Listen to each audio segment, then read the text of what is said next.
Alright folks, let's talk science fiction books for a second here. A couple months ago, I read this book, right? William Gibson's Neuromancer, and it had actually decent reviews, amazingly.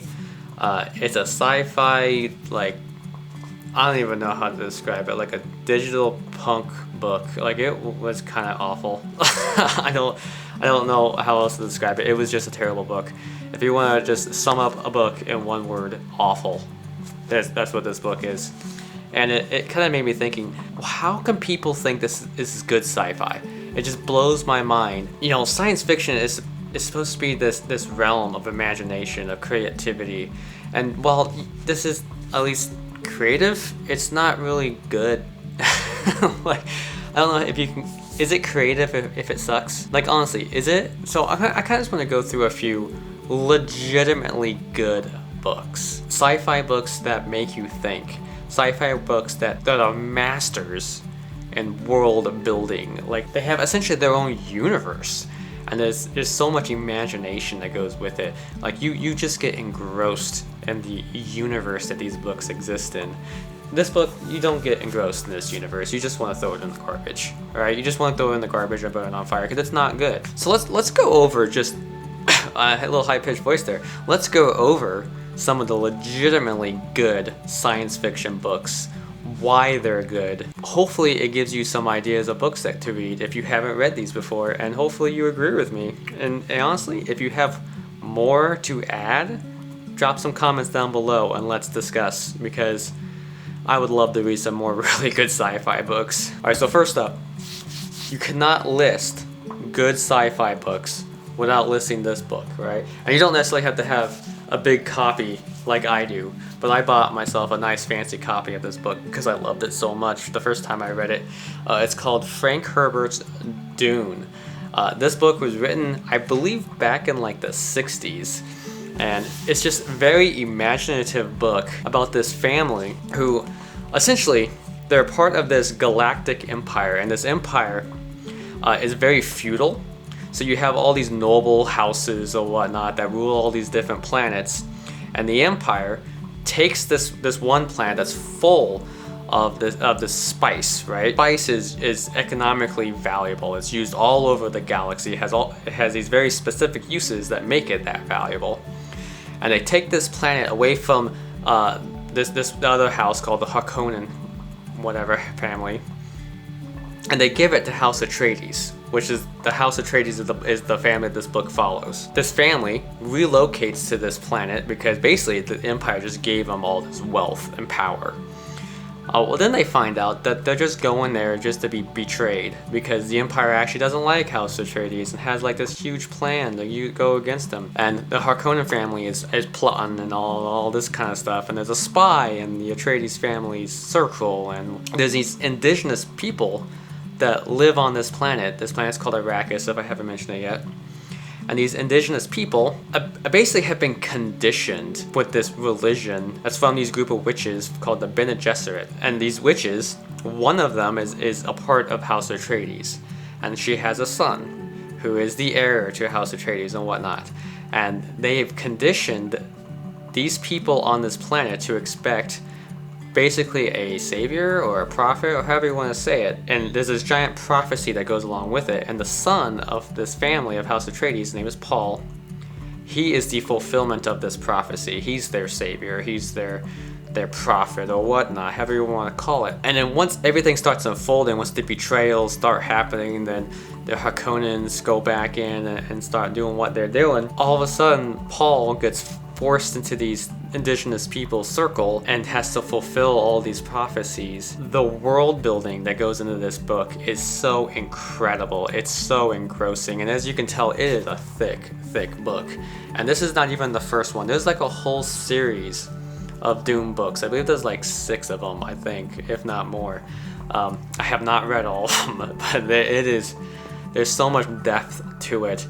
And then there's obviously there is a picture on the back here. There's giant worms. There's like worms the size of skyscrapers in this book. That's nuts? Look at that. If you want a book that truly just makes you think, that truly just makes you go live another world and live in another reality that just dives you right in, and you can just imagine yourself on this planet. I can't recommend this book enough. It is truly a work of art. It is a fantastic book. All right, let's stop for a second. If you're enjoying this video, hit that like button, hit that subscribe button. It really helps me out, and enjoy the watch. Next up, we have a short one, because you know, to follow up a big old thick book like Dune, you have to follow it up with a nice tiny short little book.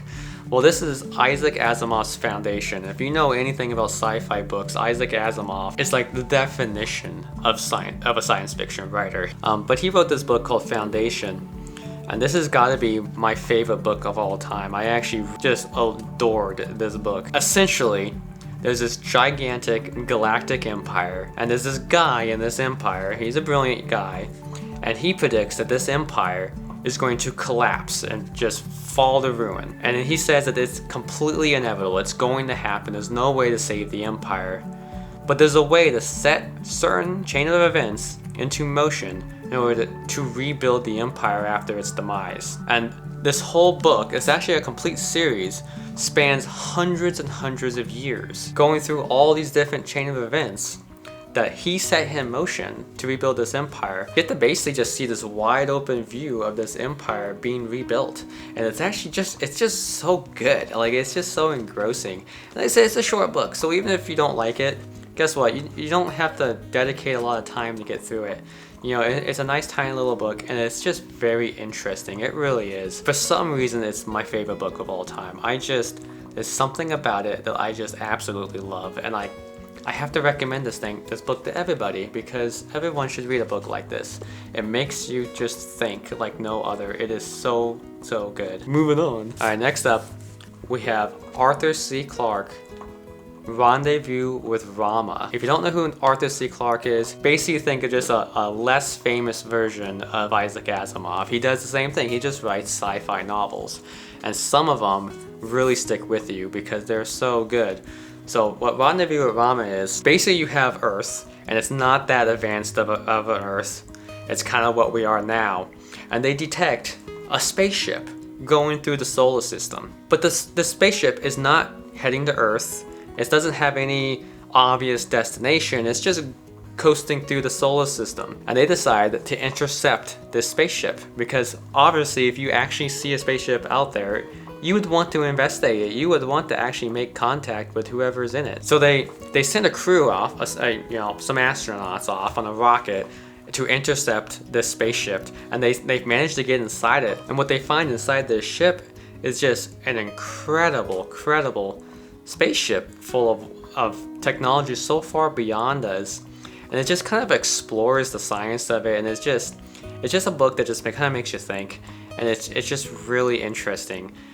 There's not a lot of depth to the story, but it's just one of those books that it's meant to spark your imagination. That's the purpose of a book like this. It's meant to ignite your imagination, to make you think. It's not meant to just wow you with an unbelievable story. It's just meant to make you sit there and go, huh, that is quite incredible, you know? And the book just kind of sticks with you after you read it. It truly is a great book, and I've actually heard rumors that they're going to be making a movie based on this book. So hopefully that actually pans out, because I think that would be a great watch. I would jump at the chance to go see a movie based on this book. Orson Scott Card's Ender's Game. This book, of all the books I'm going to recommend, is probably the most unrealistic. And the main reason being is that, okay, how do I say this? There's these aliens that attacked Earth and brought Earth basically to its knees. And then Earth managed to fight back, push the aliens out, away from Earth. And now Earth is launching these counterattacks, waging this galactic war against these aliens. Now, what makes this book unrealistic is this book follows these kids, and I mean legitimate adolescents, they're kids, who are being trained to essentially lead the way. Like they're basically given command of armies and are meant to go out and strike at the aliens and defeat them. Well, in any realistic sense, you would not entrust children to a mission like that. But this book kind of does, right? But it's one of those books that is just immensely interesting because it follows this one kid. Obviously his name is Ender, hence the name of the book, Ender's Game. And it kind of just goes through, it's mostly just his training, but it follows this kid through this training, and honestly it's very interesting as it's going through it. Because it makes you wonder, man, who is this kid? Because he's like a super freaking genius. It transitions from this kid in training to him actually leading fleets of ships against these aliens. And just something about it is incredibly interesting. And as you can see on the cover, there's a whole bunch of awards that this book won because it's that good of a book. And it did spark a whole series of books. I think the follow-on books aren't quite as good as the actual first one. But they made a movie about this book too, and it's actually really good. Alright, next up, and I actually don't have the cover to this one, so it's just the book, right? But this is probably one of those books that is meant for every single human being on the planet. It's meant to make you laugh, it's meant to be entertaining, and it's meant to make you think. And it's Hitchhiker's Guide to the Galaxy by Douglas Adams. Now this is truly just a book meant to be fun. And what it is this alien was on Earth, and this guy's just a normal dude, and the alien is on Earth. The alien works for this galactic encyclopedia company, who his whole purpose is to just compile notes or whatever for this encyclopedia. So he's on Earth doing a routine mission or whatever. When he comes to find out that the planet Earth is scheduled for demolition by these aliens in order to put in a intergalactic highway or whatever you want to call it through Earth. So the Earth is scheduled for demolition. Well, this alien at the very last second leaves Earth before the demolition, ends up saving his friend that he met on Earth.